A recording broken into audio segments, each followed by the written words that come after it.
Oke guys, jadi selamat pagi Bapak, Ibu, dan teman-teman sekalian ya. Jadi untuk kesempatan kali ini sebenarnya topik gue agak berat ya guys. Jadi gue cuma mau bilang ya, selamat datang kembali ya. Jadi di kesempatan kali ini ya, gue bakal bawakan satu topik yang mungkin bakal menarik sih, karena ini juga jadi perbincangan banyak orang di medsos guys. Jadi topik yang gue akan bawakan hari ini yaitu tema tentang emas guys. Dimana saat ini emas itu sudah menembus angka 1,7 ya. Beberapa minggu lalu pernah tembus sampai 2 juta guys.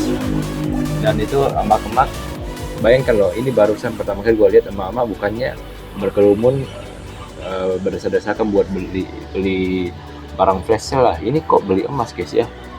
Ini pengalaman langka juga ya. Jadi mungkin gue bakal sedikit jelaskan berdasarkan pengalaman gue dalam mempelajari makroekonomi guys. Jadi seperti yang kita tahu ya, bahwa emas itu adalah aset safe haven ya. Jadi safe haven ya. Jadi semakin melemah suatu mata uang, maka harga emas akan semakin tinggi terhadap mata uang tersebut, maka disebut safe haven. Ya semua orang juga sudah tahu ya, tapi mungkin kalian belum tahu kenapa sih ini emas bisa harganya sampai tembus 2 juta ya. Jadi sini sebagai kapasitas gue bakal sedikit menjelaskan tentang 3 faktor utama kenapa harga emas bisa menembus harga 2 juta guys. Oke. Jadi faktor pertama adalah perang dagang ya, antara Amerika versus everybody ya. Terus yang kedua adalah perang senjata, di mana ini terjadi di Rusia Ukraina, dan gas ya di Rusia Ukraina dan Israel Palestina ya, di Gaza ya. Jadi yang ketiga adalah ketidakpastian ekonomi ya. Jadi mana ya, sekali lagi ya, orang pasti nggak mau kehilangan duit mereka ya, mereka pasti ya. Jadi kita bakal langsung masuk ke faktor yang pertama, yaitu tentang perang dagang, di mana perang dagang sendiri itu adalah suatu bentuk sistem pertahanan ekonomi yang dilakukan oleh Amerika Serikat dengan tujuan supaya industri balik lagi bangun pabrik di negara mereka ya, dan mereka mau mengembalikan defisit perdagangan dengan negara lain ya. Jadi dan itu ya, sekali lagi akan menimbulkan tarif yang tinggi ya. Semakin tinggi tarif ya, otomatis inflasi akan semakin tinggi.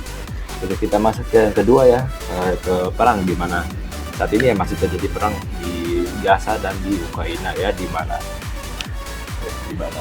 perang-perang ini lagi-lagi menyebabkan naiknya harga-harga bahan-bahan perang tersebut ya.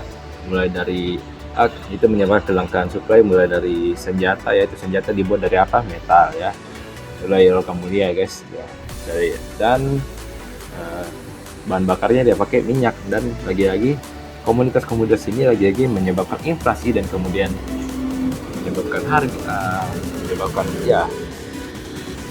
menyebabkan lagi inflasi ya. Terus kita masuk ke yang ketiga, yaitu faktor ketiga adalah ketidakpastian ekonomi ya, dimana karena ekonomi tidak pasti ya, orang-orang takut nih, kan mereka takut akan terjadi krisis ekonomi lagi, jadi mereka menyimpan duit mereka ya di safe haven seperti emas.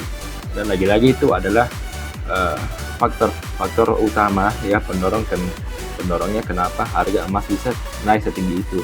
Dan kedepannya tidak menutup kemungkinan bahwa emas itu bisa mencapai harga 3 juta dan 4 juta kalau misal terjadi krisis yang nyata ya, kebenaran terjadi krisis ya. Jadi ya pada akhirnya ya, kita mungkin